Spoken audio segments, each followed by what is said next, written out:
Kay baso. Bukas sa tagbaso. Paano siya naging milyonaryo? Noong 1970s na sa isang elite private school sa New York. Dito niya nakilala ang mga anak ng mayayaman, makapangyarihan, at konektado sa pinakamataas na antas ng lipunan. Hindi nagtagal, iniwan niya ang pagtuturo at pumasok sa mundo ng finance. Pero may problema.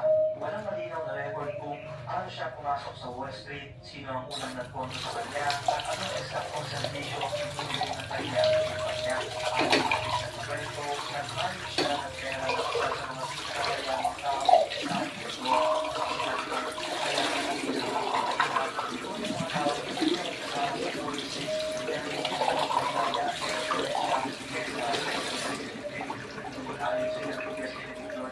researchers, hindi raw sapat ang paliwanag ngayon.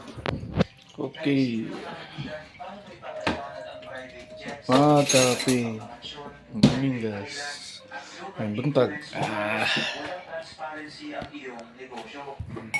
Jeffrey Epstein was investigated by the SEC in the 1980s. He was Actually, one of the two people who ran the biggest Ponzi scheme in history at the time. Epstein's business partner goes to jail for like 30 years or 20 years or whatever. So Epstein escapes completely free. $1 million fraud case in the Virgin Islands.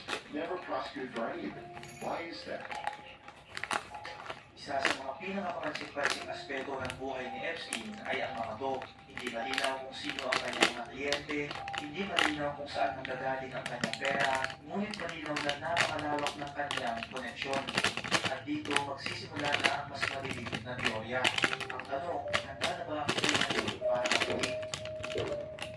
Ayon sa ilang conspiracy theories at independent investigators, Lawa na to, Jeffrey Moringa, Epstein ay yes, hindi lamang Moringa. isang predator. Siya raw ay isang tagapamagitan ng kompromiso. Anong ibig sabihin? Si Epstein ay naglalapit ng mga bata o vulnerable individuals sa iba't ibang mga makapangyarihang tao. Ang lahat ay dinodokumento at ang mga dokumentasyon anong ay sino ang nagpopondo at nagpoprotekta kay Epstein sa Florida. Isang 14 years old na babae ang nagulat na nakaranas raw ito ng sexual abuse. Kung tatanungin nyo kung normal ba ang naging proseso, syempre hindi. Sa halip na nakulong ng habang buhay, nangyari ang isang bagay na tinatawag ng ilan na the sweetheart deal. Noong 2008 naman, Kata sweet matcha, guys. sa minor charge, Oh. nakulong ng 13 buwan. Pero sa Okay. kabila ng kanyang pagkakakulong, siya ay binayagang maglabas-masok sa kulungan, magtrabaho sa opisina, umuwi Ito na ako. sa araw-araw, na kung iisipin ng isang mga magkatao, parang hindi ito kapaniwala. At dito, muli isigaw ang tanong, sino ang nagayos ito at bakit tila espesyal ang trato sa kanya?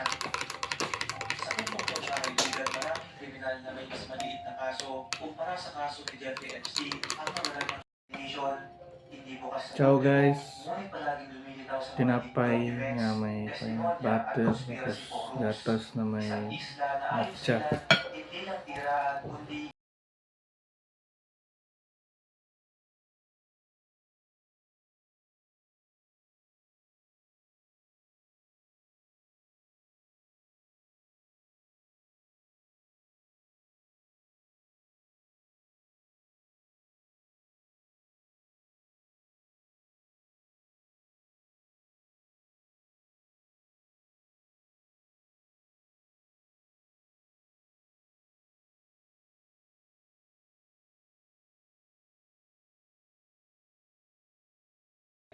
Okay guys. Salamat sa pagtanaw. Bye bye.